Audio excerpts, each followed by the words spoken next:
Assalamualaikum warahmatullahi wabarakatuh. Alhamdulillahi rabbil alamin wa bihi nasta'in. Wassalatu wassalamu ala khatamil anbiya'i wal mursalin sayyidina Muhammadin wa ala alihi wa sahbihi ajma'in, amma ba'du. Kita bersyukur kepada Allah tabaraka wa ta'ala, dengan limpah kurnianya kita dapat bersama-sama pada pagi ini meneruskan perbincangan kita. Dan pada kelas yang lalu kita telah mula perbincangan tentang apa yang kita sebut sebagai tasawuf dan juga sufiyah. Dan kita dah nyatakan bahawa tasawuf ini dia berkembang daripada ajaran yang berteraskan kepada zuhud, ya, daripada ajaran yang berbentuk kezuhudan, ajaran yang berbentuk akhlak, ya. Jadi kalau kita nak bahaskan apa mauqif, apa sikap ahli sunnah wal jamaah terhadap ajaran tasawuf, maka kalau kita nak rumuskan di situ, kita kata sama juga, ya. Konsepnya adalah kita tidak boleh memberi satu, kalau kita nak kata tasawuf dari sudut istilah, ya, dia tidak boleh kita bagi satu hukum yang umum, ya, berbanding kalau tasawuf itu kita merujuk kepada salah satu daripada peringkat ataupun aliran dia lah. Kerana kita kata ahli sunnah wal jamaah tidak mengingkari zuhud, dan kita tahu bahawa agama ini ada 3 peringkat yang Nabi sebut, iaitu Islam, iman dan ihsan. Dan kita tahu bahawa ihsan apabila iman seseorang dan Islamnya, zahir dan batinnya, selari dan sama. Macam mana yang dia sebut di mulut, macam itulah yang dia buat di anggota badan. Kita kata sekarang dia sudah mencapai satu keadaan ihsan, an ta'budallaha ka'annaka tarah, fa illam takun tarahu fa innahu yarak. Dan bila kita melihat kepada ulama-ulama ahli sunnah wal jamaah yang awal, kita dapati mereka juga adalah golongan sufiyah, ya, mereka juga menisbahkan diri kepada tasawuf, ya. Tidak ada yang mengingkari tasawuf dalam bentuk akhlak, bentuk zuhud, bentuk ibadat. Walaupun kita kata fasa ada unsur-unsur celaan ataupun unsur-unsur kritikan ulama ahli sunnah wal jamaah terhadap tasawuf, tetapi tasawuf tidak dilihat sebagai satu aliran. Okey, kalau kita kata, kita dah sebut itu ni, ya, as-sufiyah, kita dah sebut ada 3 bahagian: ahlul hadis,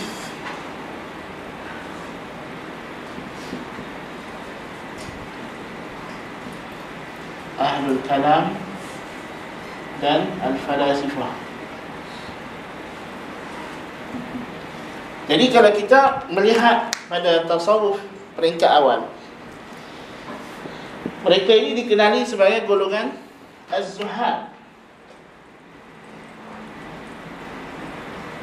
Az-zuhad ni maknanya orang zuhud lah. Okey. Jadi mereka ni hidup dalam keadaan nak tiru cara Nabi SAW hidup, tidak hidup bermewah-mewah dan seumpama dengannya. Dan kita dapati mereka ni ada tokoh-tokoh ulama hadis yang besar seperti Al-Junaid Al-Baghdadi, Sahal bin Abdullah Tustari, ya, kita ada Bishr Al-Hafi, kita ada Al-Fudail bin Iyad, ya. Mereka ni semua adalah ulama-ulama al-hadis dan ulama ahli sunnah wal jamaah yang mu'tabar dari segi akidah mereka, dari segi periwayatan hadis mereka, ya, dari segi ajaran mereka tidak ada pertikaian, dan mereka bukan ahli bid'ah, bahkan a'immah, imam-imam ahli sunnah wal jamaah. Walaupun kita tak menafikan di sana ada unsur kritikan. So kita kata ada dia punya kritikan. Pada peringkat awal ni, apa yang berlaku ialah kritikan di sini lebih kepada bentuk kita nak kata macam mana, dalam bentuk amalan. Amalan mereka itu ada sikap ghulu ataupun melampau.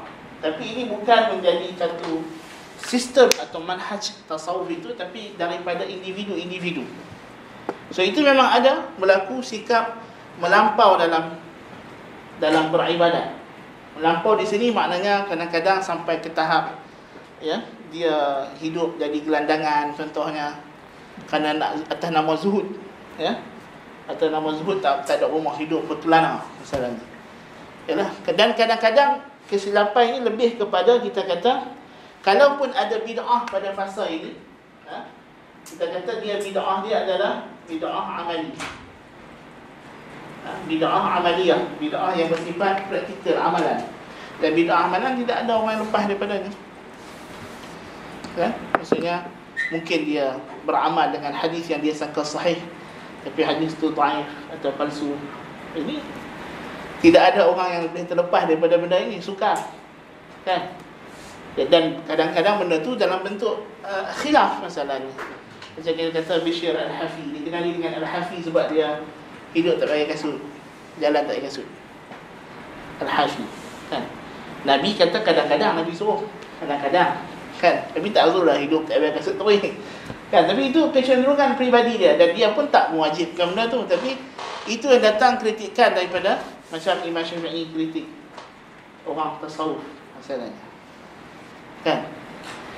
Tetapi dan juga macam kita sebut, contoh yang paling ketara kritikan yang datang terhadap tasawuf ialah apa yang disebut sebagai contoh. Misal kita bagi contoh ialah at-taghbir yang kita dah sebut sebelum ni, taghbir kan, maksudnya mereka berkumpul mendendangkan syair, syair-syair yang berbentuk kezuhudan, kesufian kan. Jadi ini kita kata mendengar syair-syair yang berbentuk zuhud, berbentuk sufi kan. Waktu Imam Ahmad bila Bishr Al-Harith Al-Muhasibi, kita bincang kita kan, Al-Harith Al-Muhasibi, Al-Harith ibn Asad Al-Muhasibi. Muhammad duduk dengar bersembunyi di belakang masjid, nak dengar dia punya majlis tazkirah dia kan. Muhammad dengar, kata bagus kan, bagus. Tapi apa tak elok dengan dia kan, pasal apa? Pasal itu isu dia, pasal dia ada terlibat dengan ilmu kalam, kullabiyah.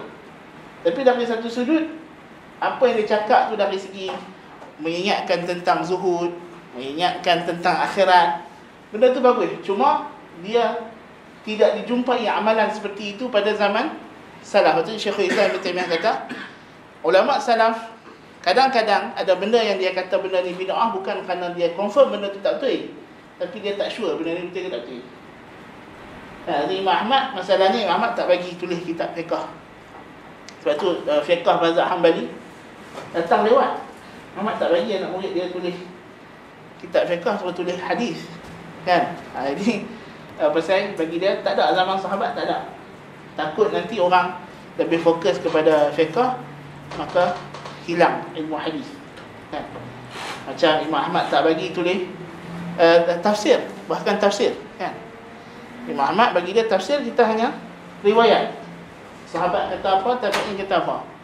Itu kalau ada ayat-ayat Quran yang sahabat faham, mereka tak perlu tafsir kan.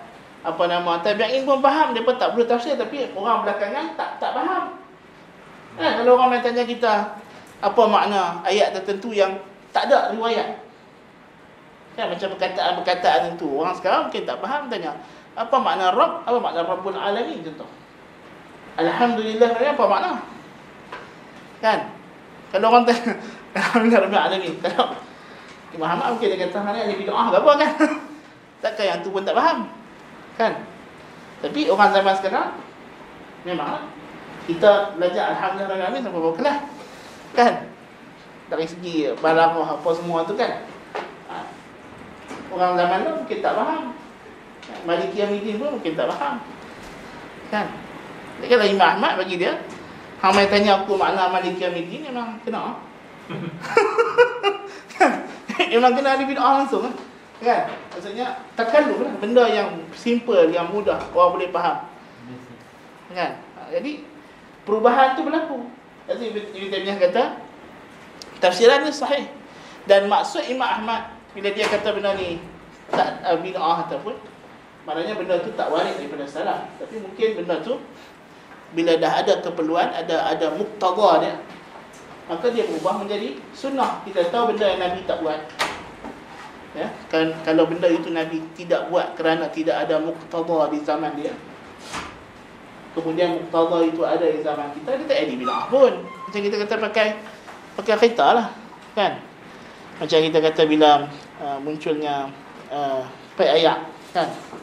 Ada ulama-ulama masa tu yang tak bagi pakai pek ayak, kan?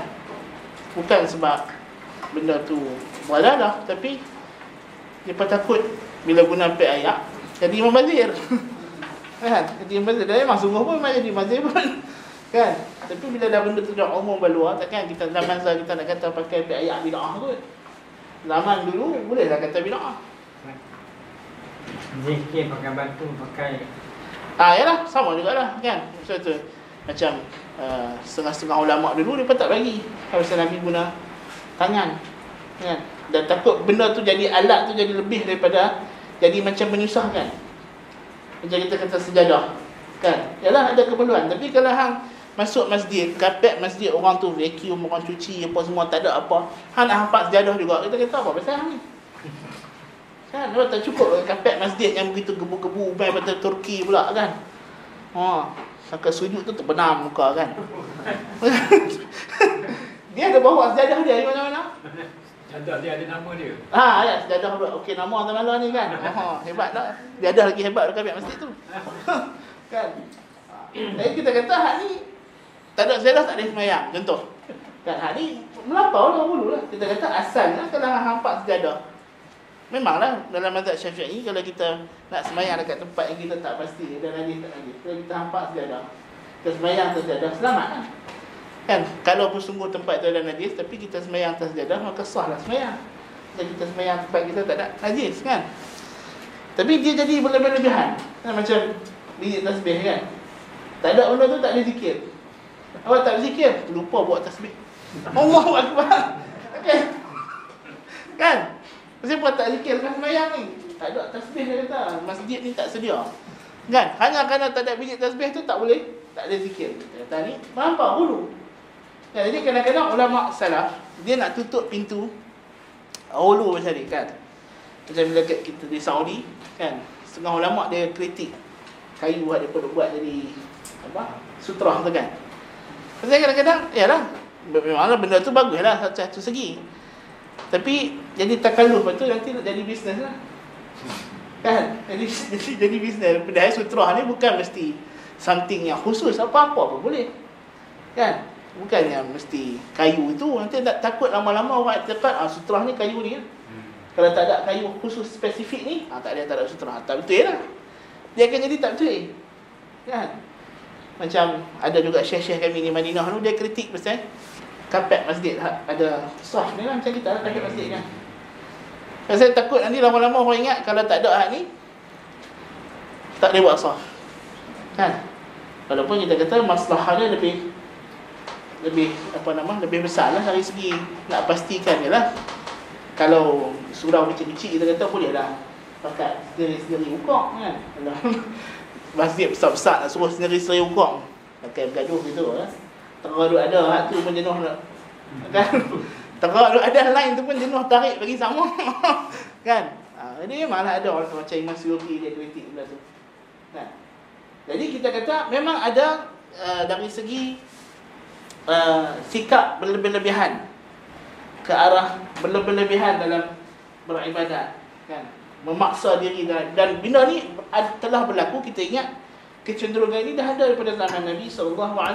Bermula dengan 3 orang yang datang jumpa Ummul Mukminin Aisyah, tanya macam mana ibadat Nabi, kan? Betul, faka'annahum taqalluha, seolah macam mereka tu pasal ibadat Nabi sikit. Itu dia kata kawan dia, Nabi memanglah dah diampun dosa dulu dan kemudian. Kita mana ada orang macam tu. Jadi kawan seorang tu kata, kalau macam tu aku nak semayang tak mau tidur. Kan? Yang seorang lagi kata aku tak mau makan daging ataupun tak mau apa, nak puasa setiap hari. Yang seorang lagi kata aku tak mau kahwin. Kan? Nabi naik ke atas mimbar pasal Nabi tak ada di rumah. Dia naik balik, Aisyah cerita lah kan, tadi ada 3 orang main cakap gini. Nabi fama baru aku minum. Tapi siapa dia cakap lagu ni kan? Malah Nabi kadang-kadang memang ada hari-hari dia Nabi tak tidur. Nabi semayang sampai tak tidur. Waktu bila 10 malam akhir Ramadan Nabi buat gitu. Kan, 10 malam akhir Ramadan memang Nabi tak tidur. Tak tidur tu kan? Pasal menghidupkan 10 malam yang akhir. Tapi kalau tiap-tiap malam tak tidur, nanya kan? Tak betul ada cara tu. Kan? Lepas tu ulama dalam kitab fiqh dia kata makruh menghidupkan sepanjang malam kecuali sekali-sekala. Kan, maksudnya kalau tiap-tiap malam dia daripada isyak tu sembahyang sampai subuh. Kan? Dia kata yalah sekali-sekala kalau dia rasa tiba-tiba hari tu main mood rajin terlebih. Lepas tu tak boleh nak tidur, minum kopi banyak. Kan? Dia kata tak apalah sekali-sekala. Tiap malam dia buat lagu tu, lama-lama jahanam kan. Lama-lama tidur hospital. Kan? Jadi dia ada sikap kecenderungan hulu. Nabi kata aku puasa aku buka.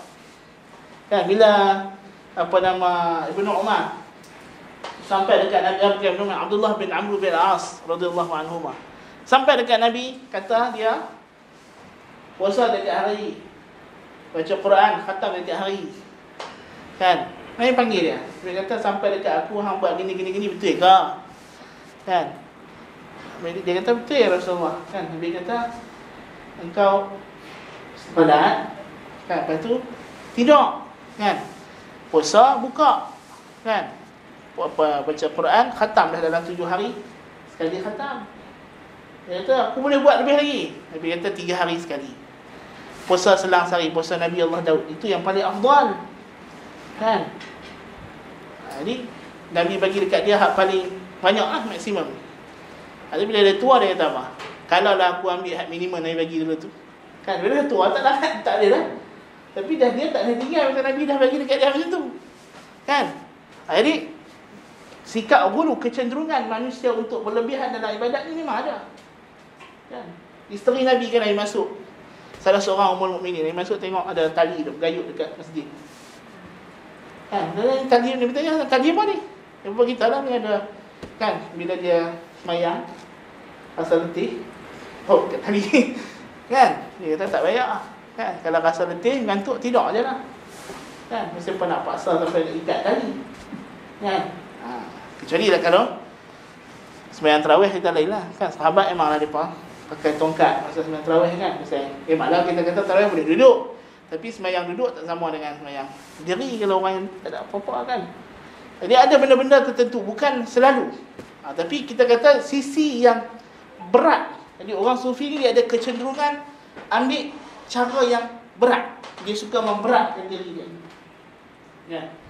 Itu datang kritikan. Okey, datang kritikan. Jadi daripada asalnya dia adalah kita kata trend peribadi. Okey. Kita kena faham macam mana tasawuf ni dia boleh berubah. Jadi kita kata memang ada. Tetapi dari segi akidah asal, dari segi manhaj asal, golongan pertama ahli tasawuf yang kita sebut ahli hadis ini, golongan zuhad ini, mereka bukan ahli bid'ah, mereka ahli sunnah wal jamaah. Cuma ada kesilapan tertentu, kecenderungan peribadi, bukannya satu manhaj, metodologi. Okey. Dan benda yang sama berlaku di kalangan ahli kalam. Cuma ahli kalam, faktor dia sebagai ahli kalam itu kita kata mempengaruhi. Sebab balik kepada isu yang lebih besar, apakah subjek matter tasawuf ataupun apa dia punya rezon di antaranya. Sufiyah tadi asalnya kita sebut zuhud, kita sebut akhlak, tapi tujuan asal dia apa? Tentulah bila kita tanya orang tasawuf, tujuan asal dia adalah at-tauhid. Dia berkata kita nak merealisasikan tauhid. Of course lah. Ini Islam. Nak merealisasikan iman. Jadi poin dia ialah sebab nak mentauhidkan Allah Subhanahu wa taala. So di sini penting. So bila kita kata subjek matter tasawuf yang paling penting, essence dia adalah tauhid, mengesahkan Allah Subhanahu wa taala, zahir dan batin.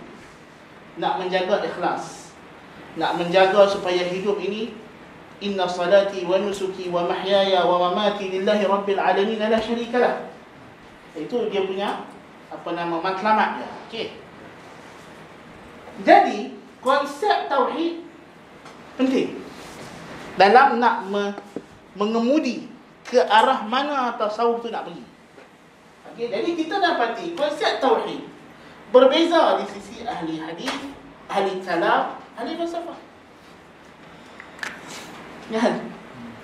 Ini yang akan menjadi faktor terbesar.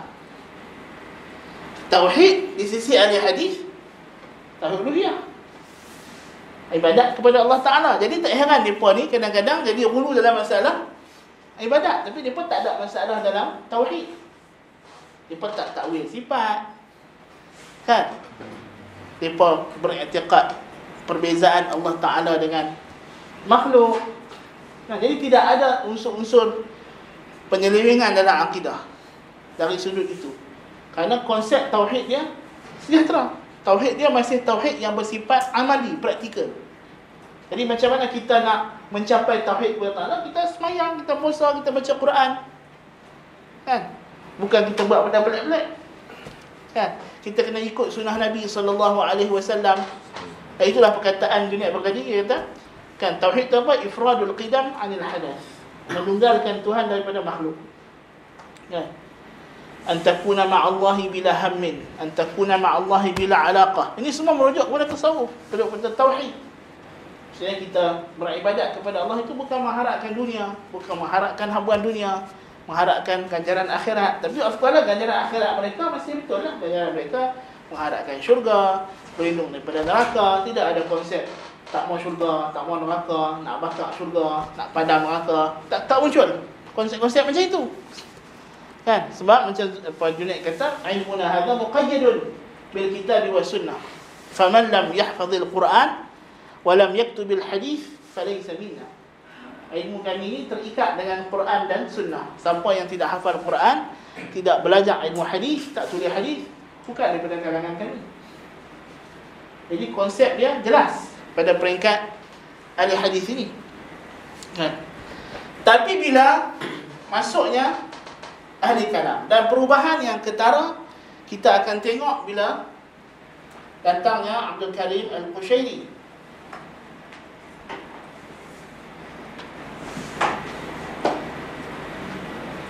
Yang menulis kitab dia Ar-Risalah. Ar-Risalah Al-Qushairiyah. Taruhlah. Ha.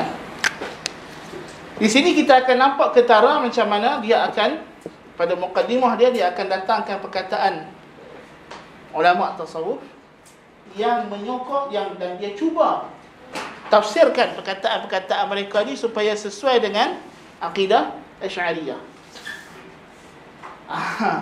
Kan, dan ini kitab ni yang dia jawab dalam kitab dia Al-Istiqamah. Kita ada kritikan terhadap kitab ini. Dia tulis dalam nama kitab dia Al-Istiqamah. Kan? Ini macam mana dia cuba nak menggambarkan bahawa tasawuf ni adalah ulama-ulama dia daripada awal yang semua tu semuanya akidah Asy'ariyah. Kita tahu bahawa ahli kalam masuk dalam tasawuf lewat. Dan mereka ni datang pada tabaqah yang kedua, peringkat yang kedua. Okey. Dan macam mana faktor ini berlaku? Dia balik kepada faktor yang lain. Pasal tasawuf memandangkan dia bukan satu aliran tersendiri. Dia bukan kumpulan yang berbeza daripada orang lain. Maka dia mengikut arus perdana. Arus perdana apa? Arus perdana tauhid ni. Siapa yang pegang tauhid pada masa tersebut? Kemudian hulu. Kemudian hulu. Kita tengok pada zaman tu kan perubahan. Daripada tauhid dipegang oleh ahli hadis, kemudian pindah kepada ahli kalam. Kan? Maksudnya pada abad ke-3 Hijrah, bila munculnya Mu'tazilah pegang kerajaan, Dan panji tauhid itu tidak balik dah kepada ahli hadis, berpindah tangan kepada Asy'ariyah. Kan, especially pada abad ke-4 dan sampai seterusnya. Sampai sekarang, maksudnya terus teologi, ilmu akidah akan dipegang oleh ahli kalam. Dan mereka akan dianggap mewakili ahli sunnah wal jamaah macam kita dah sebut, kan? Jadi bila ilmu tauhid itu, maksudnya akidah itu dikuasai oleh ahli kalam, dan kita tahu bahawa tauhid ni juga interpretasi dia terbahagi kepada interpretasi ahli hadis. Sama kan, tauhid yang diinterpretasikan oleh ahli kalam, ahli kalam terbagi kepada al-Mu'tazilah, terbahagi kepada al-Asy'ariyah, kemudian kepada ahli falsafah. Okey. Masa Mu'tazilah, sebab dia ada pergeseran di antara ahli falsafah dengan ahli hadis, dan ketika itu ahli hadis dilihat sebagai golongan tasawuf. Pasal apa? Pasal yang pegang kerajaan apa? Mu'tazilah. Jadi Mu'tazilah masa tu takkanlah hidup miskin pula dia. Dia mufti, dia qadhi, dia menteri. Kan? Takkan Mu'tazilah masa tu pakai baju bulu beri-beri dah lah. Kan? Jadi mereka tak masuklah dengan sufi masa tu pasal mereka kerajaan. Kan? Mesti dia mereka pakai cantik, duduk rumah besar-besar. Kan? Ibnu Abi Du'ad yang buat fitnah dekat Imam Ahmad itu, kan? Masa dia, lepas itu bila dia dah jatuh kerajaan dia, kan? Maka khalifah rampas harta dia sampai berjuta-juta harta dia, kan? Mereka tak masuk dengan jiwa orang tasawuf yang nak hidup zuhud, kan? Masa-masa tu mereka adalah yang megang kekuasaan, mereka adalah pendamping kerajaan, pendamping khalifah dia. Walaupun pada asalnya kita tengok Mu'tazilah peringkat awal zuhud. Betul? Pada awalnya tasawuf memang ada kalangan Hasan Basri, anak-anak murid dia yang jadi Mu'tazilah itu. Mereka memang zuhud. Amr bin Ubaid, kan, Wasil bin Atha, mereka ni zuhud. Tapi bila Mu'tazilah berubah menjadi politician, of course lah politician, kan? Mana ada politician, kan? Malam pagi tu angkat jumpa, petang tu tak berita, kan? Normal lah. Kan? Jadi bila mereka politician masa itu, kita nampak bahawa situ ada faktor wallahu alam pada pengamatan anak-anak, kan? Dia jadi faktor kenapa saya tak nak masuk. Pasal Ibn Taymiyah sebut memang, dia kata ada gap antara ahli kalam dengan ahli tasawuf pada peringkat tersebut. Tapi pasal apa ada gap tu? Itu kita kena kaji lah. Tapi kita nampak lah, kan? Maksudnya tak sesuai dengan cara hidup ulama Mu'tazilah yang ketika itu dilimpahi dengan kemewahan dan pelbagai jawatan-jawatan yang besar, kan? Mereka pegang tentera, mereka pegang mahkamah, mereka pegang parlimen, tak ada dalam masa tu syura lah kita panggil, kan? Jadi ahli hadis terus mendominasi tasawuf, kan? Tapi kita tahu bahawa Asy'ariyah mempunyai hubungan yang rapat dengan tasawuf. Ini kita nak kena tahu sikit sejarah. Al-Asy'ariyah plus As-Sufiyah. Apa dia punya relation dia? Bila pula? Kita tahu Ibn Kullab, Asy'ariyah datang daripada Ibn Kullab. Pasal apa Ibn Kullab ni tak famous? Of course, faktor kitab-kitab dia tak sampai ke kita sebab Mu'tazilah hapuskan kitab dia. Itu disebut oleh Ibn Furq, kan?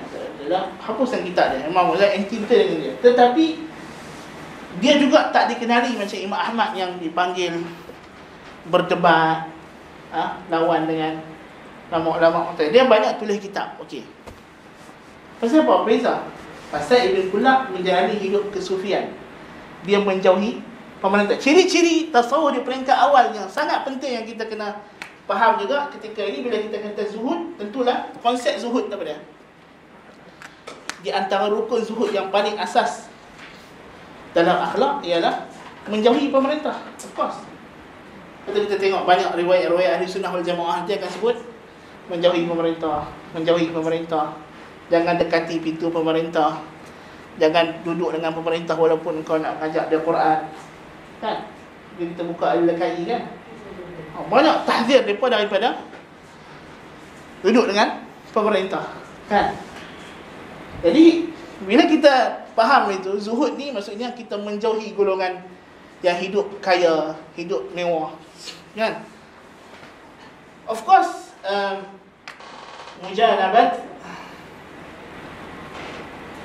mujalabatil hukam.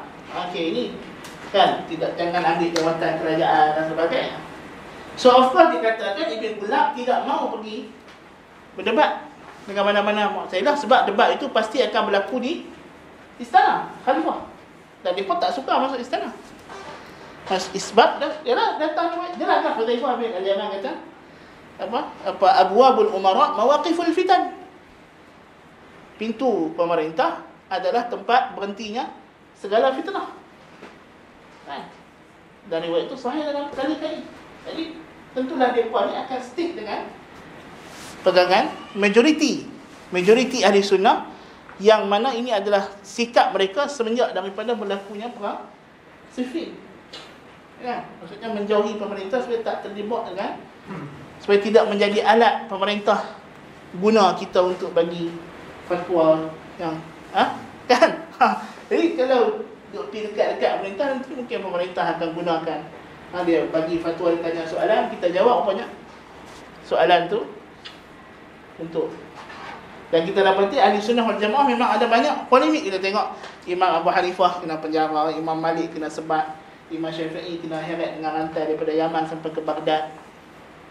Itu sebelum Mu'tazilah, ketika khalifah dia ahli sunnah wal jamaah, kan, hanya kerana tidak mau menerima jawatan. Kan? Masa tu jangan kata jawatan mungkin dapat sah. Kan? Abu Hanifah, khalifah pun penjara bertubuh racun hanya kerana Abu Hanifah tak mau pegang jawatan qadhi dia pun. Kan? Jadi khalifah rasa ni apa ni, hang tak mau taat perintah aku suruh jadi qadhi, tak mau. Khalifah kata hang ni bodoh lah tak mau jadi qadhi. Abu Hanifah kata dah aku bodoh macam jadi qadhi. Kan? Qadhi ni mufti agama ke apa maksud tu? Qadhi ni grand mufti. Dia bukan grand mufti juga, dia macam hakim negara lah, ketua hakim negara. Dia besar masa tu. Qadhi ni merangkap, dialah mufti, dialah hakim. Masa tu tidak ada beza di antara fatwa dengan qadha. Nah, jadi qadhi ni dia adalah ketua hakim, dia yang rantik hakim-hakim di bawah. Ya. Walaupun nanti of course anak murid Abu Hanifah akan terima jawatan ke Abu Yusuf. Dan itu yang akan menjadi faktor mazhab Abu Hanifah berkembang. Kan? Okey. Jadi kita dapat, dan di antara ulama ahli hadis, dia pun tak suka pegang jawatan qadhi pasal dia pun takut bila sibuk dengan urusan tu dia pun lupa hadis. Contoh macam Qadhi Shuraih. Satu Qadhi Shuraih dia kata, kalau kita baca kitab hadis dia sebelum jadi qadhi sahih, lepas jadi qadhi tak sahih. Apa yang dia riwayat lepas jadi qadhi tak sahih. Pasal apa? Pasal dia dah tak ulang. Dia dah campur aduk dengan lupa. Kan? Jadi siapa yang tanya dia hadis, kalau hadis tu dia riwayat daripada Qadhi Shuraih lepas qadhi jadi qadhi, itu terang Qadhi Shuraih tabi'in. Kan? Qadhi Shuraih ni anak kepada ayah dia tu yang Nabi tanya kan dalam kitab Tauhid hadis tu. Apa gelaran dia, kunyah dia Abul Hakam. Kan? Bapa segala hakim. Kan? Itulah Shuraih tu jadi qadhi. Kan? Qadhi yang paling hebat dalam Islam, Qadhi Shuraih. Kan? Jadi banyak faktor kenapa ulama ahli hadis tak suka politik. Okey? Pasal ialah pemerintah masa tu bukan macam kita lah ni kan. Boleh undi tukar-tukar, tak boleh zaman tu. Dia pemerintah kontok lah stick. Kan? Kalau ada usaha nak tukar dia, habis dah nak. Kan? Jadi Imam Syafi'i kena tuduh buat jadi konspirator nak jatuhkan Harun al-Rashid. Kena heret daripada Yaman dengan rantai besi jalan kaki sampai ke Baghdad. Dengan rantai besi di kaki. Itu tengah Harun Rashid, khalifah yang adil. Kalau khalifah apa ni, bayangkan. Kan? Jadi bukan macam zaman kita. Kan? Boleh sedap-sedap lagi politik, kata macam-macam kat kerajaan. Kan? Zaman tu tak boleh. Kan? Nasib baik zaman tu tak ada Facebook je. Baik.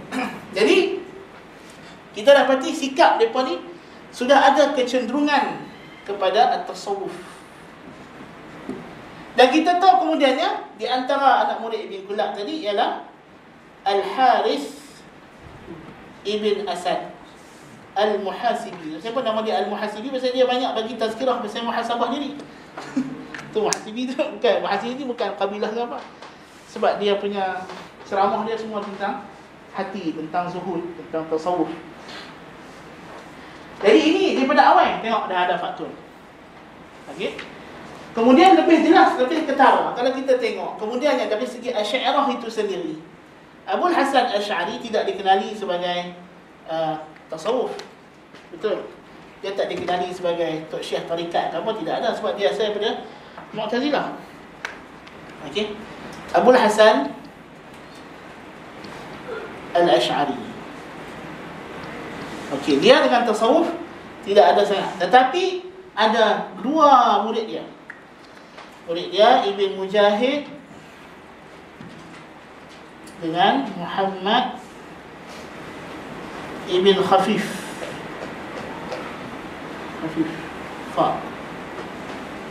Al-Shirazi, daripada Shiraz, Iran. Okey. Ini murid langsung dia. Di antara dia. Sebab murid Abu Hasan Asy'ari tak famous. Okey, tak kenal sangat. Pasal apa? Faktor dia. Tengok, Ibn Mujahid ni macam apa tak kenal. Ibn Mujahid ni dia mengajak pun takkan tirai. Sebab apa? Zuhud. Zuhud sebab apa? Dia tak mau tengok muka anak murid dia. Pasal dia kata hampa ni masuk pasar bergaul dengan orang awam, aku tak mau. Tengok muka hampa pun aku tak mau. Sampai tengah tu dia punya warak dia. Kan? Ini nampak ada sikap buruk tu. Maksudnya dia sufi kan. Muhammad Ibn Khafif ni memang kita tahu dia memang tokoh tasawuf yang besar. Kan? Di antara tokoh tasawuf yang besar. Bersama dengan Al-Junaid dan sebagainya. Dan dia ada masa peristiwa Al-Hallaj tu dia ada. Kan? Jadi di peringkat awal lagi Asy'ariyah memang ada ulama besar dia yang menjadi penggagas kepada aliran itu daripada kalangan tasawuf. Asy'ariyah akan mula dekat dengan pemerintah yang itu ialah apa ni, Al-Baqilani, anak murid kepada mereka ni. Abu Bakar Baqilani yang akan ambil jawatan qadhi. Kan?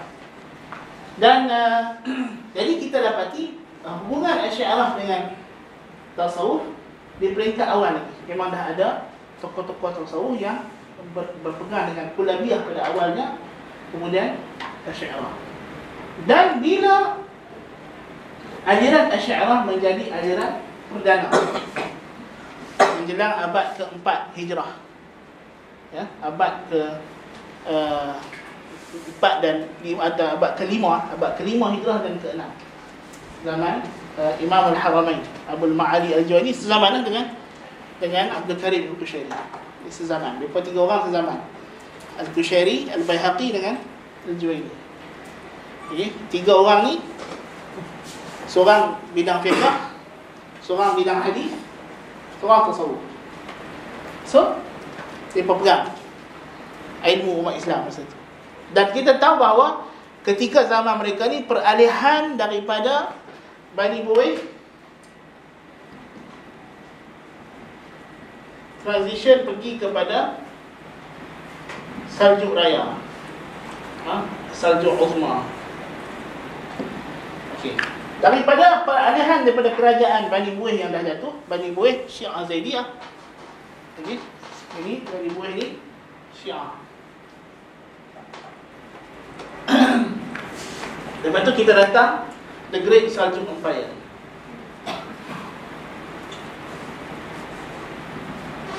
Okey, di awal kerajaan The Great Seljuk Empire ini, di sini berlaku perubahan kerajaan dan perubahan ideologi. Perubahan ideologi. Di mana Tughrul Bek kemudian pergi kepada Ali Arsalan. Bila datang kerajaan Ali Arsalan, berlaku perubahan. Nak tinggal Mu'tazilah, nak tinggal Syiah Zaidiyah yang pegang dengan pahaman Mu'tazilah, dan kerajaan Syiah mula jatuh one by one. Jatuhnya Bani Hamdan, jatuhnya Bani Ubaid Al-Qaddah, kerajaan Fatimiyah mula lemah, walaupun mula lemah. Sebab ni zaman perang Salib. Great Salib Empire ni perang Salib. Kan?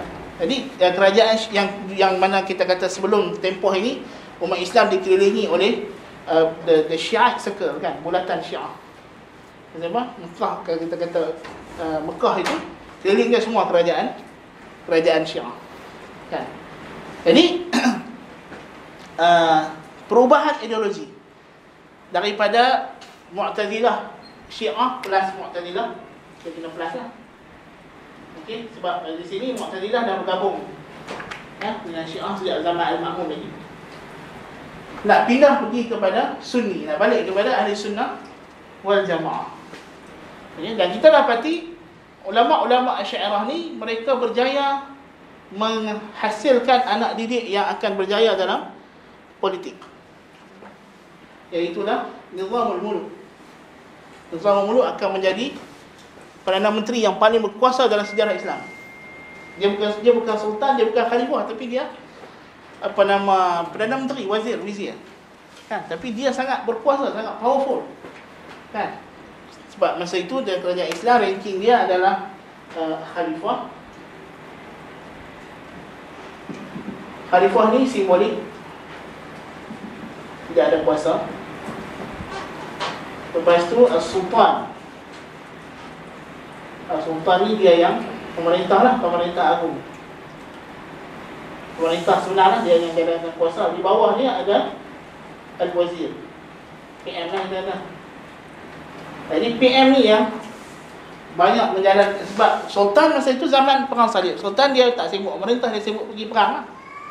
Pergi berjihad, kan, lawan Kristian, lawan Mongol, lawan apa, kan.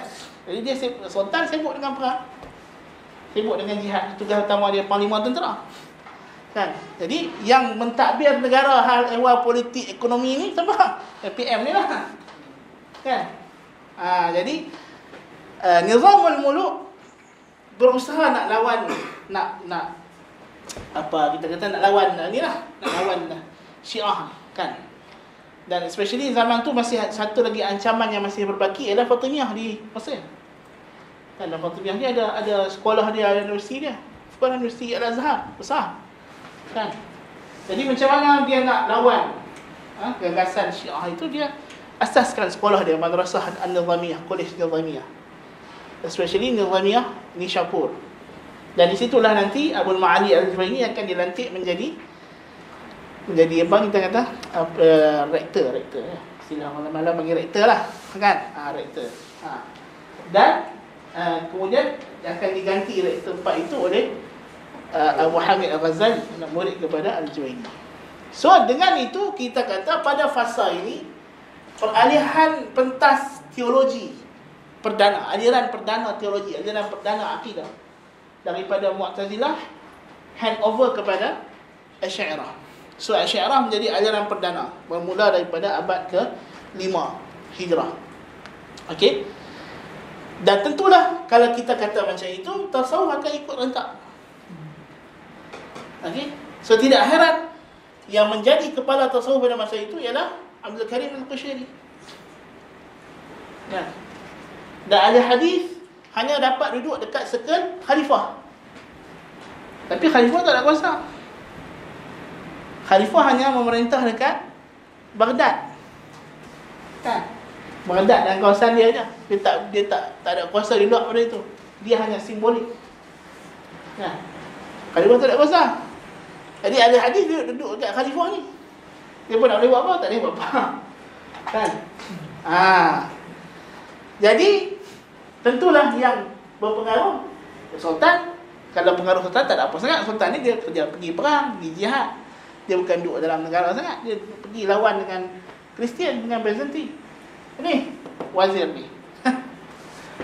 Dia yang akan tentukan hala tuju politik negara, apa dasar ekonomi kita, apa dasar internal kita. Jadi akhirnya berjaya, kan? Yang kita sebut Abu Hamid Ghazali berjaya dapat jadikan Nizamul Muluk anak didik dia, kan? Jadi tentulah takkan nak lantik orang ni, takkan nak lantik Tok Guru dia lah, kan? Jadi Asy'ariyah pertama kita kata dia memang dah ada package tasawuf. Dalam ajaran dia, tasawuf is one of the package. Dan macam juga ahli hadis.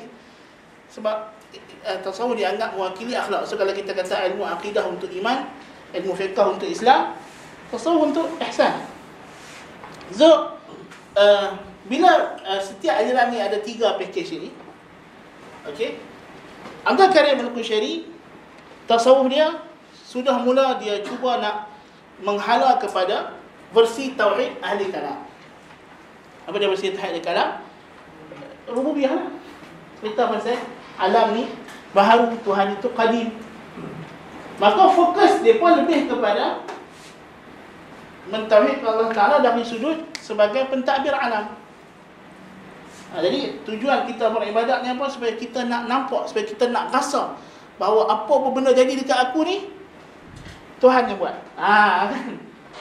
Jadi kalau tiba-tiba kena sekian musibah, kena bala, jadi kita nak, jadi fokus tauhid pada, fokus tasawuf pada zaman ahli kalam Asy'ariyah ni adalah kita panggil dia syuhud ar-rububiyah.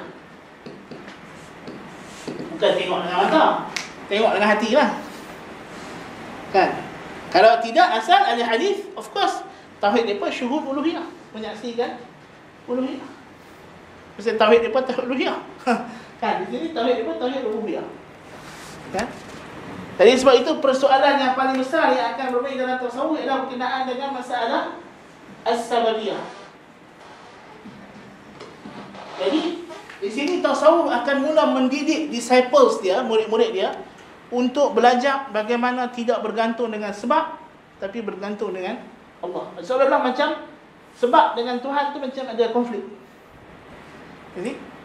Jadi Tok Guru ni akan suruh anak murid dia, pergi pandai pasiat, jangan buat ayat. Minta. Kan? Terjun masuk dalam telaga. Lepas tu duduk situ. Jangan tunggu orang, jangan minta tolong. Duduk diam-diam sampai Tuhan tu ni hantar tolong. Kan, tu ada cerita apa? Satu ulama tasawuf tu dia jatuh dalam telaga, pergi buta. Lepas tu ada orang lalu. Mula-mula dia teringat nak panggil lah. Tak tolong, orang tu boleh suruh tali. Tu dia kata, tak boleh ni, kalau aku minta tolong ni bercanggah dengan tauhid. Kan, panggil orang tolong jangan tauhid. Masa tu bukan macam lah minta ke pokok apa semua. Masa tu minta tolong orang pun tak mau. Tasawuf sampai tengah tu golu dia. Kan? Dia kata tak apa, kena sabar, tunggu sampai Allah Ta'ala sendiri hantar bantuan. Lepas tu datanglah cerita kan, singa main huluk tali. Kan, itu nanti Ibn Jauzi kata, ini bukan karamah. Ini pasal dia kata, dia ni beban, bodoh. Ibn Jauzi kan, dia kata pasal perbuatan dia tak minta tolong pada awal itu dari segi hukum fiqh adalah haram, sebab dia merendahkan diri dia kepada halakah, kepada kemusnahan, macam bunuh diri. Dan hukum dia menjerit pagi minta tolong masa tu, hukum dia apa? Wajib. Dan hakikatnya bila kalau pun sungguh Tuhan hantar singa ni main jorok jadi tadi, itu bukan kerana kemuliaan dia, tapi kerana Tuhan kesian, kerana kebodohan dia. Jadi kan? Jadi fokus tasawuf berubah kepada masalah itu. Dan juga ketika ini mereka fokus, mereka nak lawan golongan hulul. Macam kita sebut sebelum itu ada golongan salimiyah yang i'tiqad Tuhan boleh hulul, boleh masuk dalam badan orang yang beribadat. Jadi di sini mereka melihat fokus mereka ialah kena lawan akidah istiwa. Tak boleh i'tiqad Tuhan sama macam makhluk. Walaupun Asy'ariyah pada peringkat ini masih lagi menerima istiwa, tapi dengan menafikan apa yang kita sebut sebagai sifat ikhtiyariyah tu lah, Asy'ariyah kullabiyah. Okey. Kemudian kita menyaksikan dan kita tahu pada abad ke-5, ke-6 Masihi, kemunculan ahli falsafah. Okey. Dan falsafah yang muncul di sini ialah falsafah Neoplatonisme, yang tentulah dalam ajaran Neoplatonisme termasuk package dia adalah kesufian. Kerana dalam ajaran Neoplatonisme kebenaran tidak dicapai dengan pemikiran, dengan argument rasional. Tuhan tidak boleh dikenali dengan kita belajar sifat-sifat dia, kita belajar nama dia. Tuhan mestilah sesuatu yang disaksikan, macam kita dah bincang sebelum ni. Jadi kita dapati falsafah pula akan datang tokoh dia.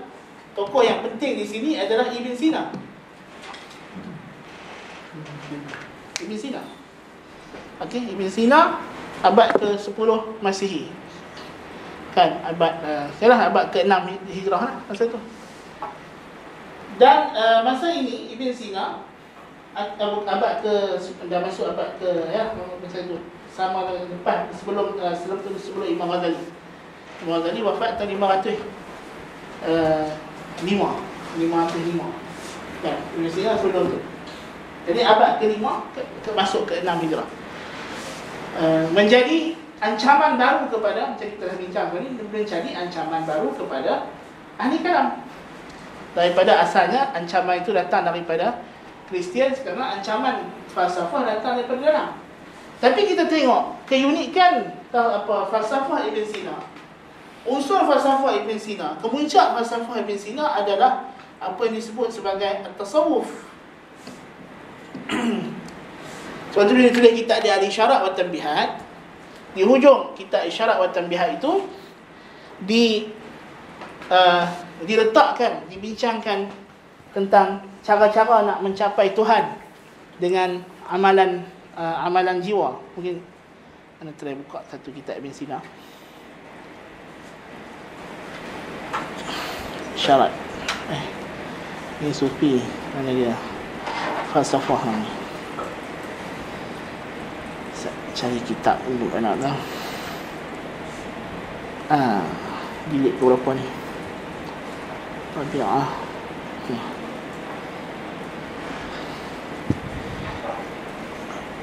Ini nasib.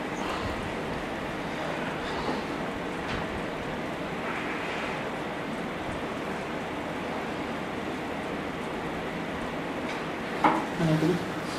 Buka bilik. Tak buka. Hilang wire. Tak boleh nak buka.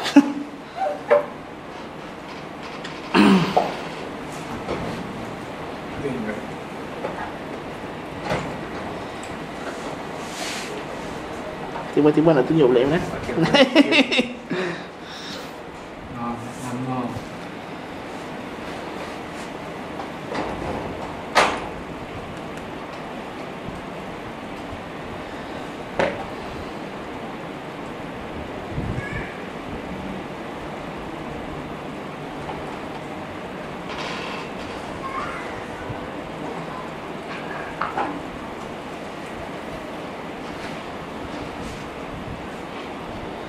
Ada.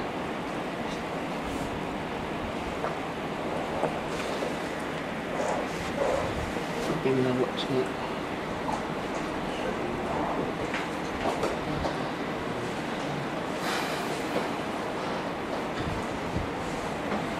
Ya, tengok. Jadi Ibn Sina bila dia tulis kitab ada Isyarat wa Tanbihat, awal bahasan semua tentang ulangan ilmu mantik, pergi kepada fizik. Fizik ni macam biasalah, apa nama fizik lah, fizik ya. Tentang haiwan, autonomi manusia, apa semua. Pergi kepada metafizik Tuhan. Dan lepas cerita pasal metafizik, dia datang pada satu bab dia panggil Maqamat Al-Arifin. Maqam Al-Arifin, orang yang mengenali. Ya. Jadi tengok di sini Ibn Sina akan bahas tasawuf. Kata Ibn Taimiyah kata Maqam Al-Arifin ni adalah mushaf kepada ahli wahdatul wujud. Ya, dan macam mushaf. Benda itu akan diulang baca.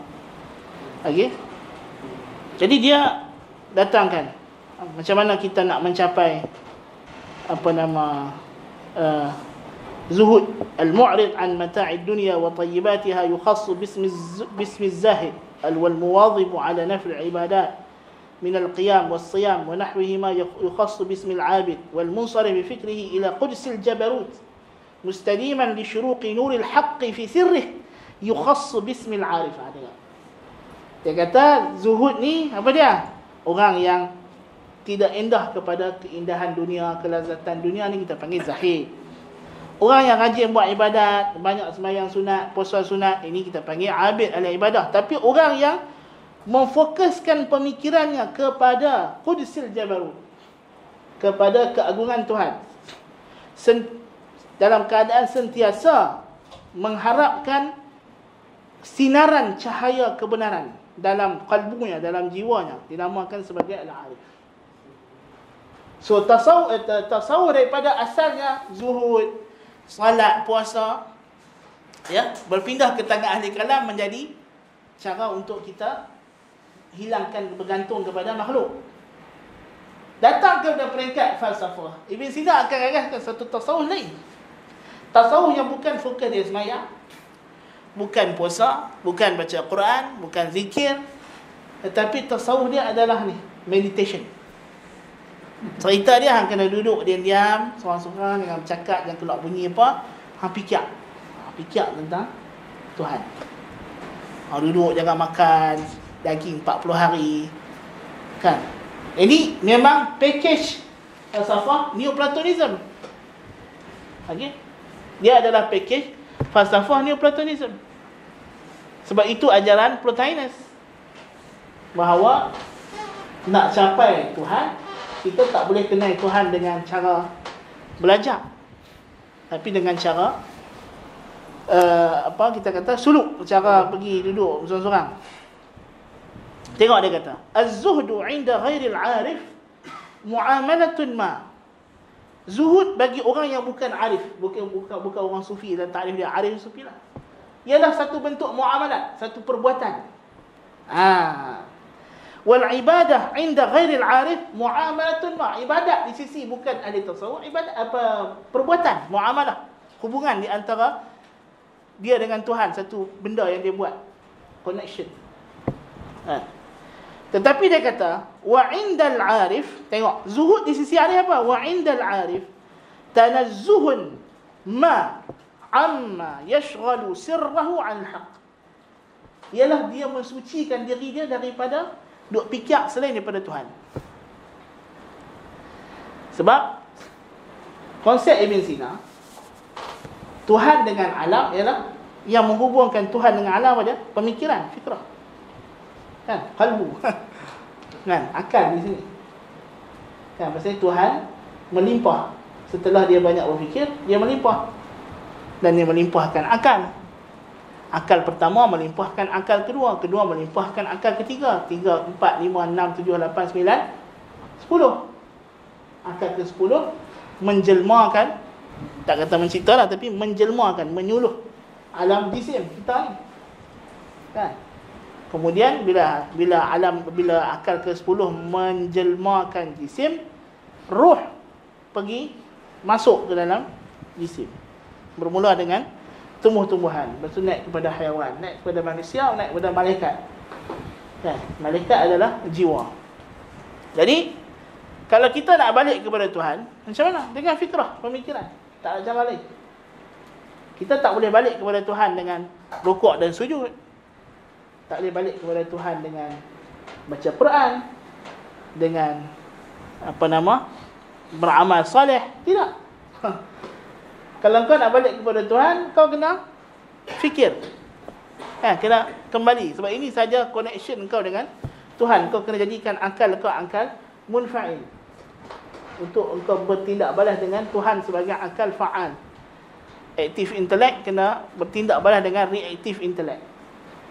Jadi bagi dia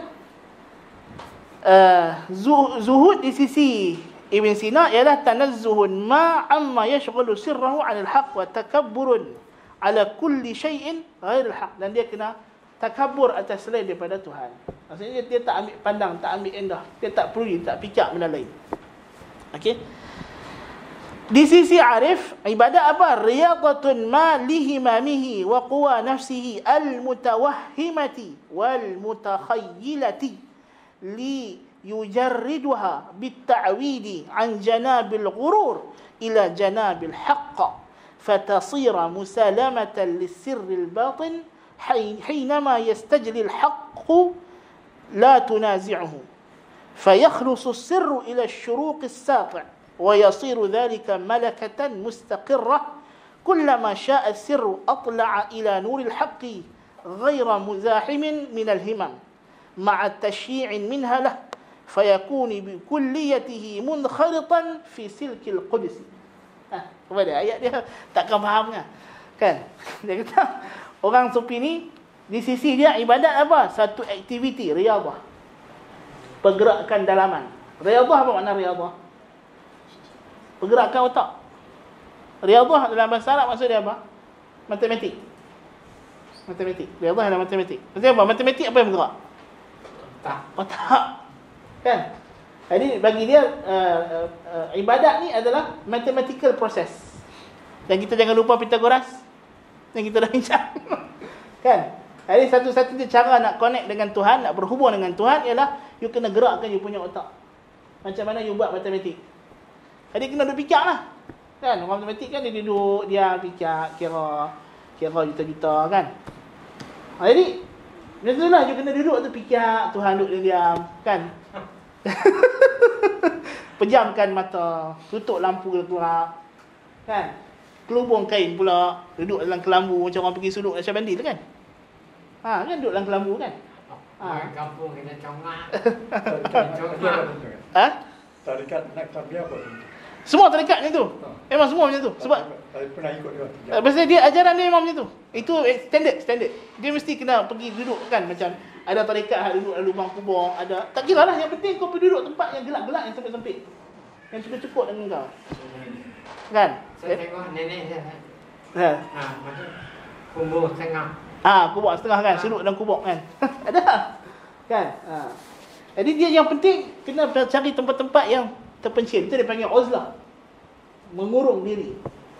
Kan? Jadi dia kata ibadat ni riyadhatun ma lihimamihi, untuk menggerakkan dia punya tujuan, kehendak, fokus, dan kekuatan jiwa mutawahhimah dan mutakhayilah. Ibn Sina dia bahagikan kita punya kekuatan ni, otak ni, depan apa, belakang apa semua, tu semua sampai yang kita pakai dalam perubatan tu semua Ibn Sina lah bagi tu. Kan? Kita bagi betapa lah konteks kita. Betapa lah. Orang lah panggil suluk. Orang lah panggil suluk. Betapa kat rumah. Betapa buat yoga. Yoga sama lah. Tak kira kan, yoga yogi, sufi tasawuf sufi kan. Jadi dia kata kena gerakkan khayalan. Maksudnya kita tengok alam ni, tapi yang kita nak renung tu apa dia? Tuhan yang bukan alam. Bukan yang kita tengok pokok nampak pokok, tapi tengok pokok nampak Tuhan. Supaya ditajridkan, dikosongkan. Tajrid ni maknanya dipisahkan. Okey? Daripada tipu daya pergi kepada Tuhan. Tipu daya ni dunia lah, supaya dia boleh pisahkan diri dia. Dalam ibarat Plotinus kata dia kena cabut badan dia daripada roh dia. Itu maksudnya. Kan orang lah panggil apa? Astral projection. Ataupun yoga, ataupun macam-macam lah istilah ni kan. Modern-modern ni istilah. Kalau dalam tasawuf dia panggil mi'raj. Maksudnya roh tu kena uruj, kena naik ke arash, kena keluar daripada badan. Fatasira musalamatan lisirril batin. Jadi dia akan jadi sejahtera kepada rahsia dalam apabila menjelmanya Tuhan. Maka sentiasalah diri ini akan terpancar cahaya. Macam kita baca perkataan Abu Hamid Ghazali dulu lah. Dan kita akan baca juga nanti, kita akan ulang lagi sekali. Dan kita akan tengok sama kataan ni dalam suluk kan. Bila dah berzikir la ilaha illallah, la ilaha illallah, betul lama-lama jadi Allah, Allah, Allah. Lepas tu tinggal hu kan. Lepas tu hilang terus. Abu Hamid kata. Jadi masa hilang, telur lidah tak ada cakap tu kan, bila macam orang nak Nasyabandi kan, lidah dia akan terbacak ke atas. Dia tak ada sebut apa dah. Kan? Yang berjalan dalam hati. Hati ni yang naqsh, pahat kalimah Allah. Tu dia naqsh bandi tu kan. Orang ni akan jadi kebal. Orang ni akan jadi kebal. Dia macam-macam jadilah, tapi dia bukanlah tujuan depa bukan yang masuk tasawuf zaman lah ni, dia duniawi kan. Dia cari setan. Tapi macam depa ni memang nak ibadat. Kan macam Abu Hamid Ghazali, takkan dia bukan nak dunia, dia memang nak ibadat. Kan, tapi dia kata bila dah sampai lidah tak boleh berjalan, tinggal hati, jantung saja duduk berdegup. Jantung tu sendiri yang bergerak, Allah, Allah, Allah.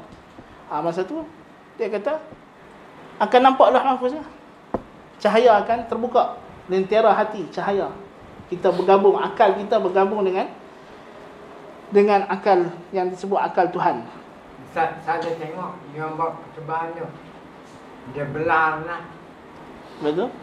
Dia tunjuk lah. Dah sampai macam ni, jantung anak tu saya tengok. Saya tengok. Macam kat Mesir kan cerita, dia berkata ada orang Naqsyabandi operate jantung. Tengok jantung dia duduk pam keluar kalimah Allah. Allah alam, kita tak tahu. Allah. Kan. Ala kulli hal, yang macam orang kita, padahal semua benda ni Tuhan Allah Taala cipta kan. Dia nak tunggu ada kalimah Allah dekat badan ikan lah.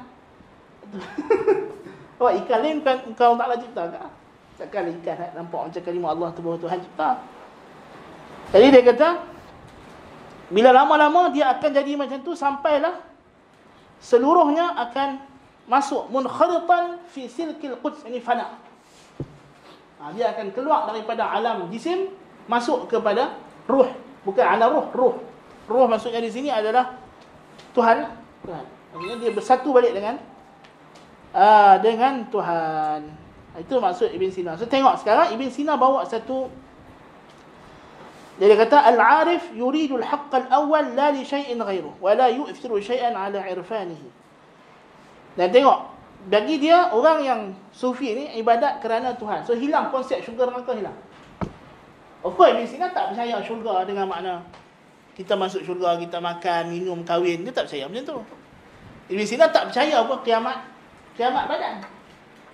Ibn Sina bagi dia kiamat hanyalah kiasan kan kepada kelazatan ruh, bila ruh masuk balik ke dalam Tuhan.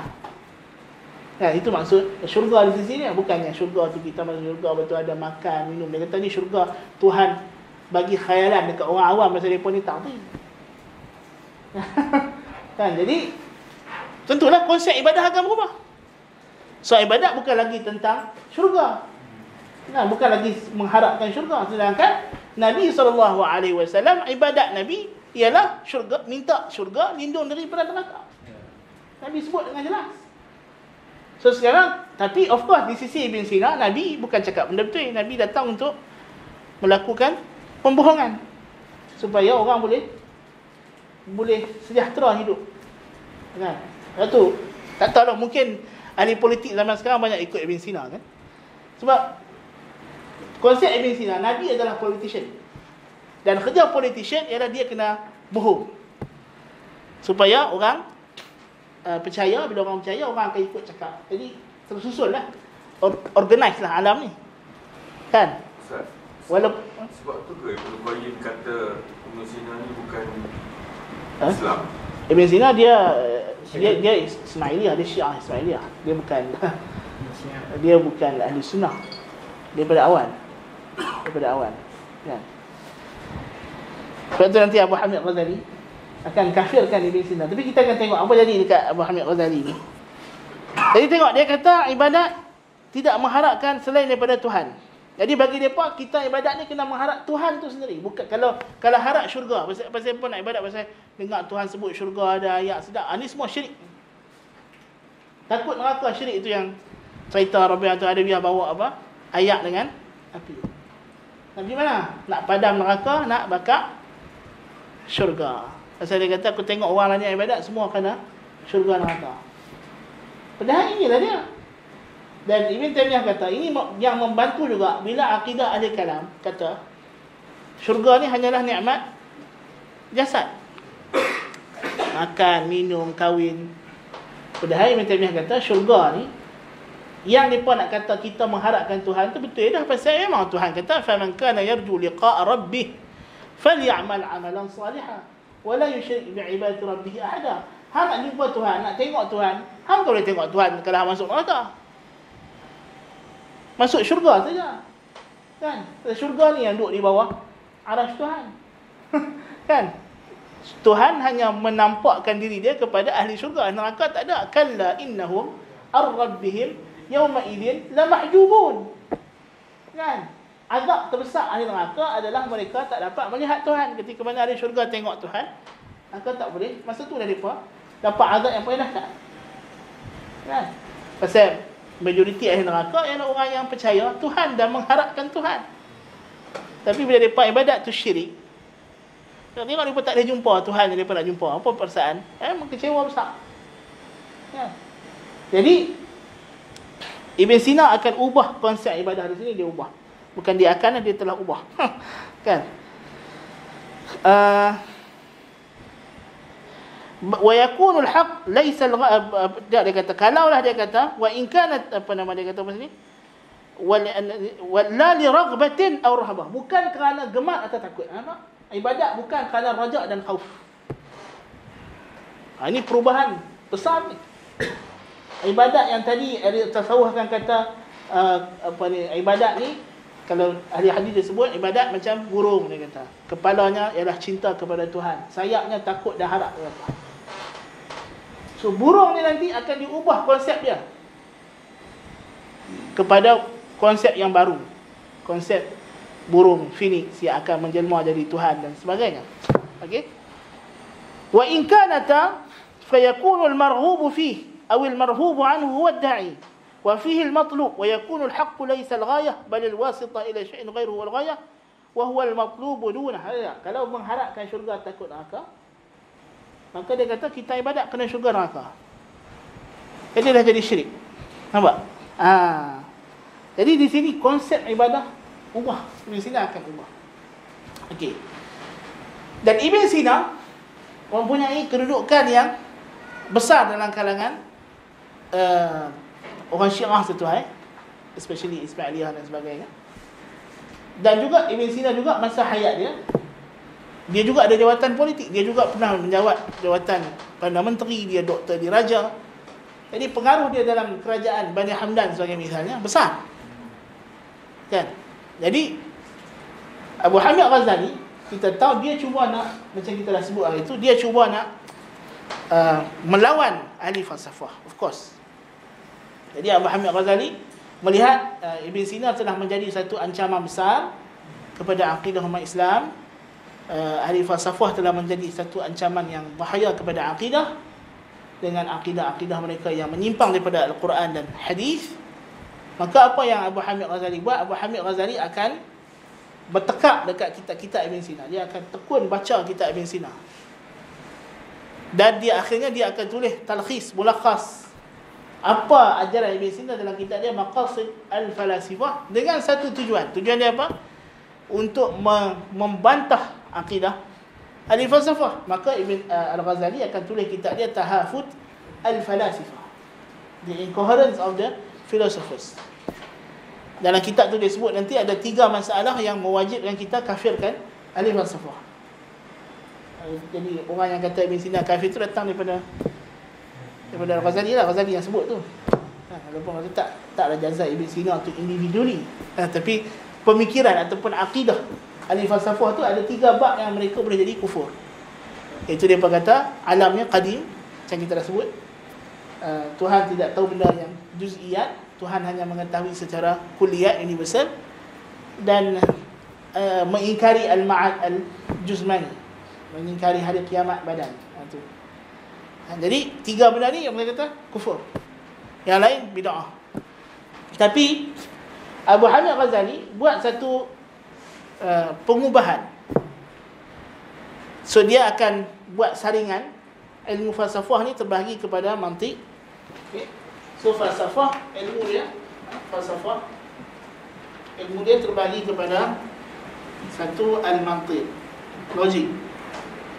Kedua kita panggil ilmu apa? Kita panggil fizik lah, panggil apa?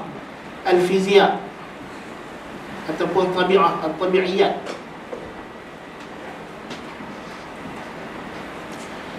Tiga, ma wara al-tabi'ah, metafizik.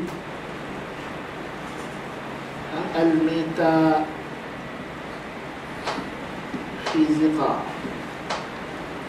Dan kelima ialah apa?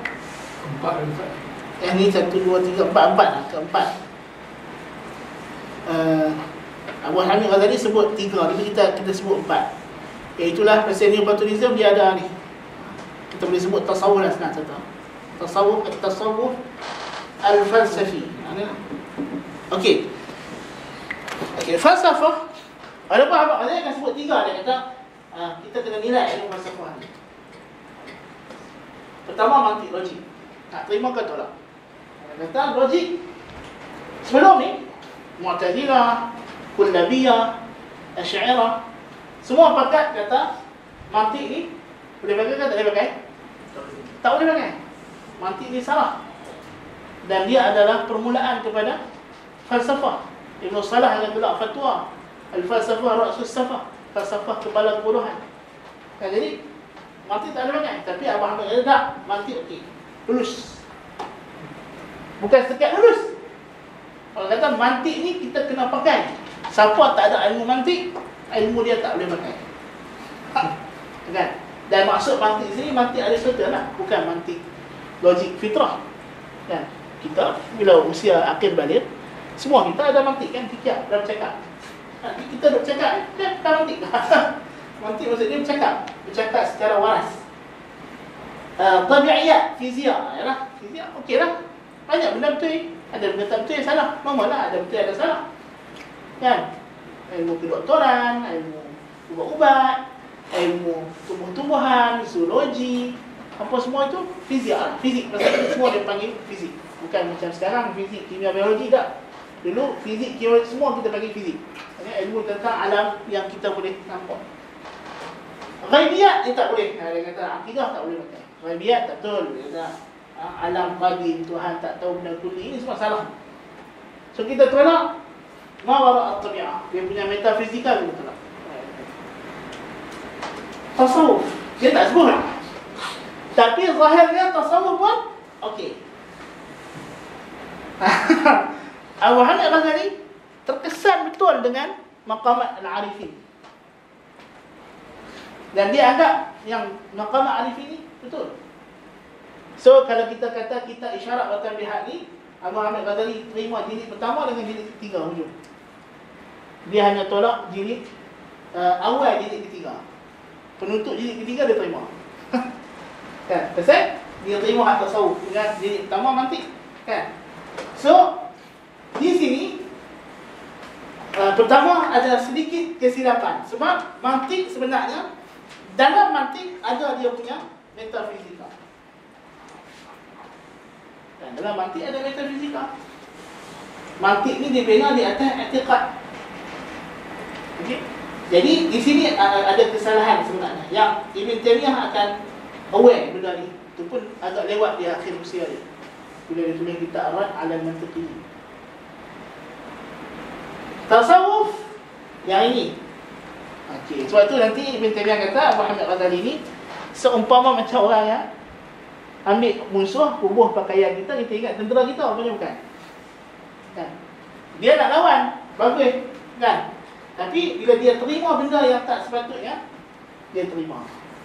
So Abu Hamid Ghazali akan tulis kitab Mishkatul Anwar. Ni kitab gambaran ni. Kitab apa nama, Lentera Cahaya. Dia akan tafsirkan ayat Allahu nurus samawati wal ardh. Di sinilah Abu Hamid Ghazali akan menggagaskan maqamat al-arifin. Dan dia cuba nak bawa konsep maqamat arifin ini dengan akidah Asy'ariyah. Dan sebab itu Abu Hamid Ghazali tidak menerima konsep kesatuan wujud, wahdatul wujud. Konsep Asy'ariyah still i'tiqad Tuhan dengan makhluk tak sama. Jadi bagi Abu Hamid Ghazali, apa saja perkataan orang tasawuf falsafah yang berbentuk aku dan Tuhan adalah satu, dia adalah aku dia, ini semua adalah dia panggil syatahat, latahan, bukan betul-betul. Jadi kita tak boleh ikut. Bahkan dia kata yutwa wala yurwa, dilipat jangan dicerita ke orang. Kan? Tapi macam Ibn Taymiyah kata, tapi takriratnya dalam kitab Mishkatul Anwar ini yang membuka masuknya penerimaan kepada tasawuf falsafi. Jadi di sinilah perkembangan yang penting pada abad ke-6 Hijrah. Kemudian pada abad ke-6 dan 7 Hijrah, tasawuf ini akan berpindah tangan daripada ahli kalam pergi kepada ahli falsafah. Walaupun pada asalnya ahli falsafah ni datang hujung, datang hujung, tapi akhirnya akan berpindah. Dan kemudian bila jatuhnya kerajaan Abbasiyah, datangnya Mongol pada abad ke-7 Hijrah, abad ke-13 Masihi, 7 Hijrah 13 Masihi, 1200 lebih, Mongol datang, Tatar datang serang negara Islam. Mula-mula bila Genghis Khan menyatu padukan kabilah Mongol dan digabungkan di bawah kerajaan Tatar, maka dia serang Cina, dia bentuk kerajaan, masuk Jepun. Kemudian dia mula rasa, ialah dalam falsafah Cina dia ada konsep siapa pegang Cina pegang dunia. Kan? Dan itulah sampai sekarang dia faham benda tu kan. Kalau kita pegang Cina, kita pegang dunia. Kan? Maharaja Cina adalah maharaja dunia. Jadi dia rasa kita kena takluk dunia.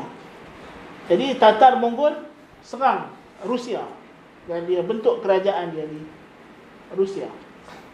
Okey. Kemudian sampailah kerajaan Mongol itu daripada Cina, daripada Jepun, kerajaan dia sampai ke Hungary. Bila kerajaan dia dah luas macam itu, kan? Ada satu lagi rival. Kan? Ada satu lagi kerajaan yang sama besar dengan dia tak puas hati. Kerajaan apa tu? Kerajaan Islam. Kan? Ya, Islam kan. Maka akhirnya dia serang. Tapi Maharaja Mongol yang memerintah Rusia itu akhirnya masuk Islam. Sebab tu Rusia masuk Islam awal. Kan? Pasal kerajaan Mongol, Maharaja Mongol yang memerintah Rusia. Pasal lepas tu dia bagi-bagikan. Kan? Macam Maharaja Cina memerintah Cina, Maharaja Rusia memerintah Rusia, tapi mereka ni semua adik-beradik lah. Kan? Lepas tu Mongol ni ada yang terima Islam awal. Tadi dia serang Baghdad. Jatuh Baghdad, khalifah kena bunuh. Akhirnya naik pula tokoh-tokoh Syiah mula menempel dekat kerajaan yang baru, especially Nasruddin At-Tusi. Maka falsafah Ibn Sina akan dihidupkan dan akan menjadi dasar utama pegangan. Jadi Ibn Sina ni daripada dulu dianggap sebagai, dalam fatwa Ibn Salah, Ibn Sina apa dia? Syaitanun min syayatinil ins. Akan berubah daripada dia dulu adalah syaitan min syayatinil ins. Dia sekarang sudah jadi tokoh ulama, dah jadi bukan sekadar dalam ilmu perbuatan, dia juga seorang mistik, seorang yang dianggap divine. Dia dengan Plato dah macam sama. Macam mana Plato tu adalah divine, jadi Ibn Sina adalah divine. Maksudnya dia telah bersambung akal dia dengan akal Tuhan dan seumpamanya. Jadi ilmu dia dilihat bukan lagi ilmu yang bersifat rasional, tapi ilmu ilham dan kasyaf. Kan? Ilmu ilham dan kasyaf. Dan ini juga perubahan penting. Ilmu hakikat bukan dicapai dengan pengajian, tetapi dengan ilham dan kasyaf. Apa yang disingkap langsung oleh Tuhan kepada kita. Dan inilah nanti Abu Hamid Ghazali, macam mana dia boleh terima tasawuf Ibn Sina? Sebab dia mengalami existential crisis, krisis kewujudan. Setelah mana dia ada jawatan yang sangat besar. Kemudian berlakunya perang salib. Belum Mongol lagi, perang salib dulu. Dan dia melihat bagaimana kekalahan umat Islam. Kesimpulan yang Abu Hamid Ghazali buat ialah punca umat Islam tidak dibantu oleh Allah Ta'ala ialah kerana mereka sudah meninggalkan ajaran Islam dengan makna mereka hidup berfoya-foya. Cinta dunia, hubbud dunia. Macam Nabi kata lah, penyakit al-wahan, hubbud dunia wa karahiyatul maut. Dan pada pandangan Abu Hamid Ghazali, umat Islam sudah jauh daripada kebenaran. Jadi kita selama ni pakai ilmu kalam. Adakah ilmu kalam tidak bawa kepada kebenaran? Kenapa umat Islam boleh jadi macam ni kalau kita kata kita ni di atas akidah Ahlussunnah wal Jamaah, Asy'ariyah, Maturidiyah, betul tak famous lah. Maturidiyah duduk dekat Afghanistan. Kan? Sampailah kan. Jadi jadi Abu Hamid Ghazali mengambil langkah meninggalkan dunia. Dia pergi beruzlah di Baitul Maqdis. Dan bagi dia, akhirnya dia simpulkan ilmu kalam tidak membawa kebenaran. Jadi kita tak boleh dapat kebenaran dengan ilmu kalam. Kalau dah ilmu kalam tak boleh buat kebenaran, apatah lagi falsafah Aristotle, falsafah rasional. Apatah lagi Syiah Batiniyah yang kena taklid kepada Tok Guru saja. Sebab Abu Hamid kata, apa jalan nak capai kebenaran? Yang mencapai kebenaran ialah rasa, bukan lagi fikir, bukan lagi reason, tetapi emotion, perasaan. Itulah kena masuk suluk, pergi uzlah. Sampai bila dia dah mencapai kasyaf, barulah dia balik ke ibu kota, keluar daripada uzlah, dan dia tulis kitab dia Al-Muqidh min ad-dhalal, penyelamat daripada kesesatan. Dan dia cerita experience dia mencari kebenaran. Akhirnya dia simpulkan kita ada 4 jalan: ilmu kalam, falsafah, batiniyah, tasawuf. 3 ni tak betul. Tak betul dari sudut dia kata, pertama ilmu kalam confirm dah salah, bid'ahkan ilmu kalam. Jadi kalau dah ulama salah bid'ahkan ilmu kalam ni tak betul. Dia kata kan. Dan dia kata ilmu kalam bukan ilmu, dia hanyalah alat untuk kita defend daripada serangan ahli falsafah, bukan untuk kita mencari tauhid. Kan? Jadi kita tak dapat tauhid dengan ilmu kalam, kata Abu Hamid Ghazali. Falsafah juga sama je dengan ilmu kalam, dia kata. Batiniyah tak boleh pakai pasal dia taklid. Al-Ghazali dia tak boleh terima taklid. Dia seorang yang berfikiran ijtihad, dia seorang mujtahid. Jadi ajaran yang berbentuk kena percaya semua cakap Tok Guru, kena terima apa Tok Guru kata, kena telak. Al-Ghazali tak boleh terima benda macam ni. Kan?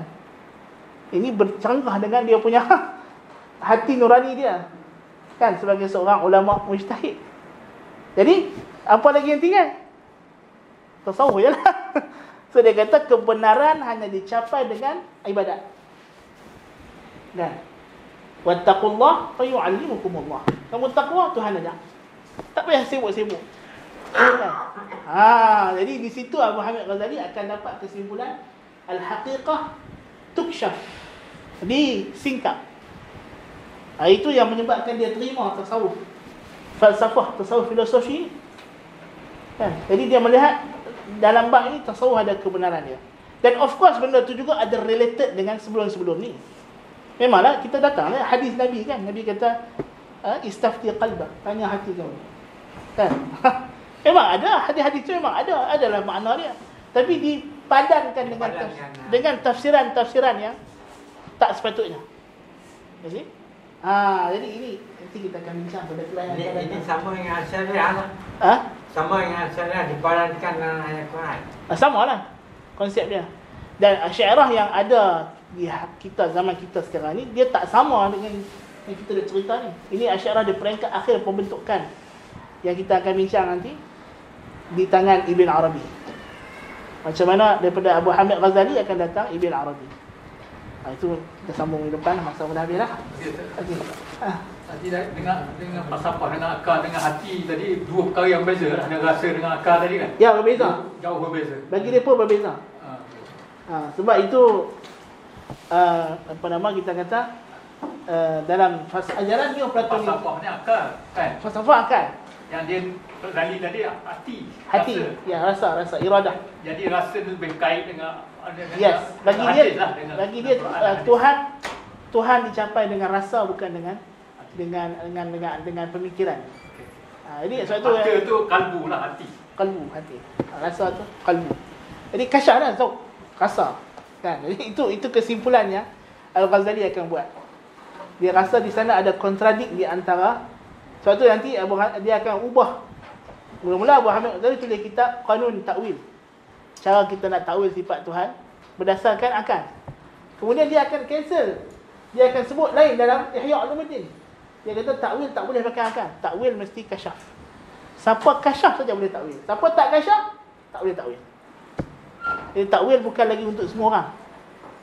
Jadi orang awam kita kena apa? Iljam. Kena kekang orang awam daripada ilmu kalam. Orang awam baca Ar-Rahman 'ala istawa, terus istawa. Kena bincang-bincang. Itu yang dia panggil 3 peringkat tu. Yes. Itu abang kata bagi awam, khawasul khawas. Kan? Lepas tu dia akan bagi 3 peringkat tu. Dan peringkat tu datang daripada Ibn Sina. Ibn Sina bagi dulu, nanti kita sebut. Jadi kesimpulan sini, 3 golongan tadi tu. Ahli hadis, ahli kalam. Hadis dengan kalam yang betul kan? Di peringkat awal seorang banyak. Ya, yang paling betul adalah ahli hadis lah. Tak betul. Falsafah paling sesat lah. Kita yang ada hari ni, bila kita sebut tasawuf, kita kena ingat ni. Jangan ingat ni.